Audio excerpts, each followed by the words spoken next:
I didn't perform, and Melyssa took a step back. All right, we were negotiating for Mel as well. To Melyssa, cheers, a long time, a special thanks to Melyssa. For the first time, Joe Budden discusses Melyssa Ford's absence. Yes, it is correct. Joe Budden would be questioned directly about Melyssa Ford's situation on the Jim Jones program. Additionally, his remarks were intriguing. She moved away, according to him. This implies that he was not responsible for what transpired. Additionally, it supports the assumption that she decided to depart. Melyssa Ford hasn't appeared on the program since August, as everyone is aware. It has been a few months since then. When she previously appeared on the show, there was a discussion regarding drug use that felt strange and uncomfortable to many. Really, Melyssa Ford? Melyssa Ford hasn't come back since. Many people, including me, have speculated that she might have been fired. Perhaps she was warned not to go. But it appears that Melyssa Ford left and made the decision to follow her own path based on the wording that Joe Budden used. We must now examine everything that has transpired subsequently. First, I think the image is the most important thing we can look back on. Do you recall the photo she shot while she was in the hospital? It's possible that Joe Budden was taken aback and horrified when she shared the photo and didn't know how to react because it was a sign of the path she was taking. Additionally, keep in mind that Joe Budden and the other actors predicted her return throughout her abduction. They had reserved a seat for her, among other things. But Joe Budden's admission that he had been scheming against Mona for a while was another intriguing aspect of this conversation with Jim Jones. Another theory is that Melyssa Ford may have decided to leave rather than remain on the show because of Mona. The idea is that Joe Budden has been attempting to make Melyssa Ford feel at ease around a new woman on the show. But as time passed, she came to understand that if a new woman appeared on the show, she would soon be sidelined due to continual comparison. And all we need to do is see how Queen's Flip is currently being handled by Joe Budden. In essence, he has been sidelined, demoted, and instructed to attend the podcast less frequently.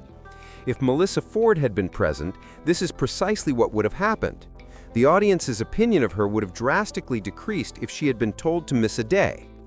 However, she had no idea that a lot of people would prefer her approach to Mona's, who often talks too much, arrives late, and doesn't seem to have done as much research. Perhaps the grass is always greener on the other side in this situation. There may also be a non-disclosure agreement at play here. You'll notice that whenever Joe Budden discusses Melyssa Ford, he always says, "One day we'll talk about it." And without an NDA, you cannot spell for a single day.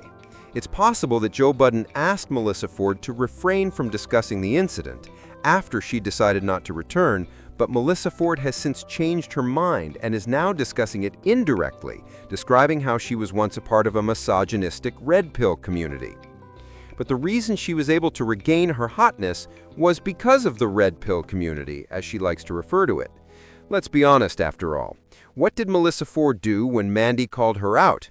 She played to her fan base by showing off her physique as she moved around the room.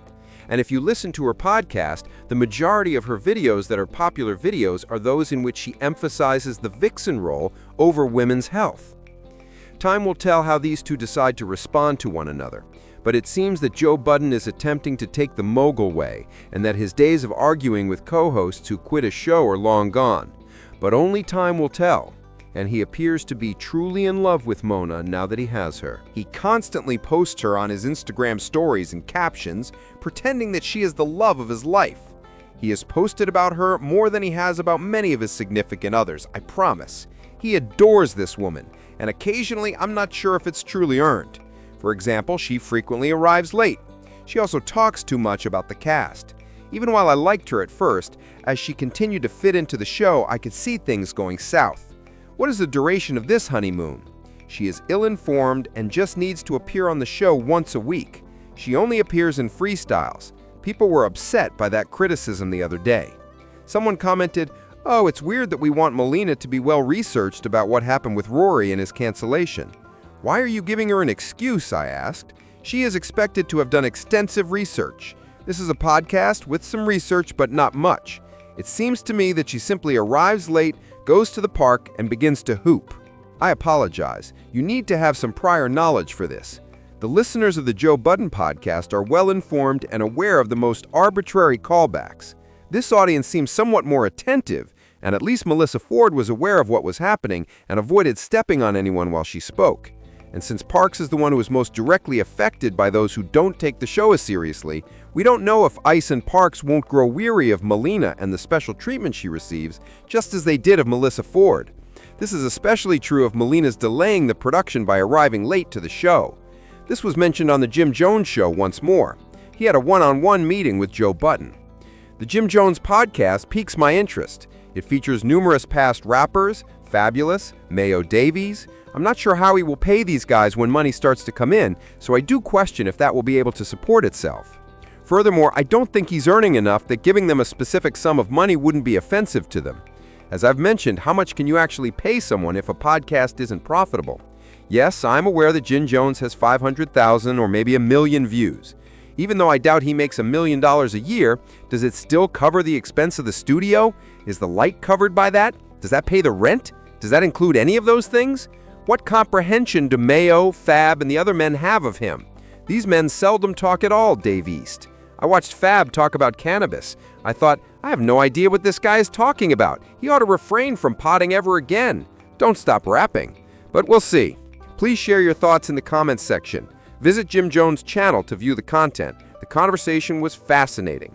Jim Jones was going to ask the questions he wanted to ask, but Joe Budden was watching out for him.